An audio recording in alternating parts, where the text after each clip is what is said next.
जय हिंद साथियों, आज हम बात करेंगे क्लास 11th और 12th केमिस्ट्री की। और उसमें भी बात करेंगे किसी भी कंपाउंड को देखकर आप कैसे बताओगे कि उसमें कितने सिग्मा बॉन्ड है और कितने पाई बॉन्ड है। तो सबसे पहले तो आपको पता होना चाहिए कि जितने भी सिग्मा बॉन्ड होते हैं वो क्या होते हैं, सिग्मा बॉन्ड होते हैं। और यदि डबल बॉन्ड है तो एक सिग्मा बॉन्ड होगा और एक पाई बॉन्ड होगा। एक सिग्मा बॉन्ड होगा और एक पाई बॉन्ड होगा। और यदि ट्रिपल बॉन्ड है तो एक सिग्मा बॉन्ड होगा और एक दो पाई बॉन्ड होंगे। यदि ट्रिपल बॉन्ड है तो एक सिग्मा और टू पाई। ऐसे ही मैंने कुछ एग्जांपल लिए हैं और इन पे कैलकुलेट करके देखेंगे। तो सबसे पहले तो आपको क्या करना पड़ेगा, इस कंपाउंड को ओपन करना पड़ेगा। तो कार्बन कार्बन से जुड़े हुए हैं 3 हाइड्रोजन। ये वाला कार्बन, इस कार्बन से जुड़े हुए 2 हाइड्रोजन। और ये वाला कार्बन, इससे भी जुड़े हुए हैं 3 हाइड्रोजन। 3 हाइड्रोजन, ठीक है। तो जोड़ लेते हैं सिग्मा बॉन्ड। 1 2 3 4 5 6 7 8 9 और 10।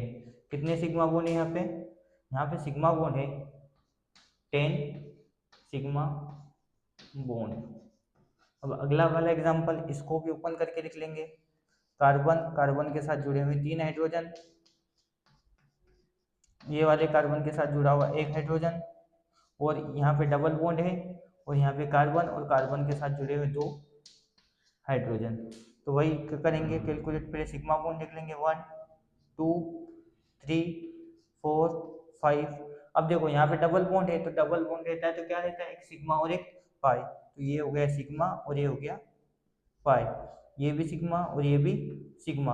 अब कैलकुलेट कर लेंगे। हमको पाई बॉन्ड तो कितना दिखाई दे रहा है, एक ही है पाई बॉन्ड। एक ही है, क्या है, पाई बॉन्ड, ठीक है। और सिग्मा बॉन्ड कितने हैं, सिग्मा बॉन्ड हमको गिनने पड़ेंगे। 1 2 3 4 5 6 7 8, ठीक है। 1 2 3 4 5 6 7 8, यानी टोटल सिग्मा बॉन्ड कितने हो गए, 8 हो गए हमारे पास सिग्मा बॉन्ड। अब टोटल बॉन्ड 9 होना चाहिए। 1 2 3 4 5 6 7 8 और 9। तो ये भी हमारा हो जाता है, करेक्ट हो जाएगा। अब ऐसा ही इसको भी ओपन कर लेंगे। कार्बन के साथ जुड़े हुए 2 हाइड्रोजन, फिर डबल बॉन्ड है, PCH है, कार्बन के साथ जुड़ा हुआ 1 हाइड्रोजन। और यहाँ पे ट्रिपल बॉन्ड है और कार्बन के साथ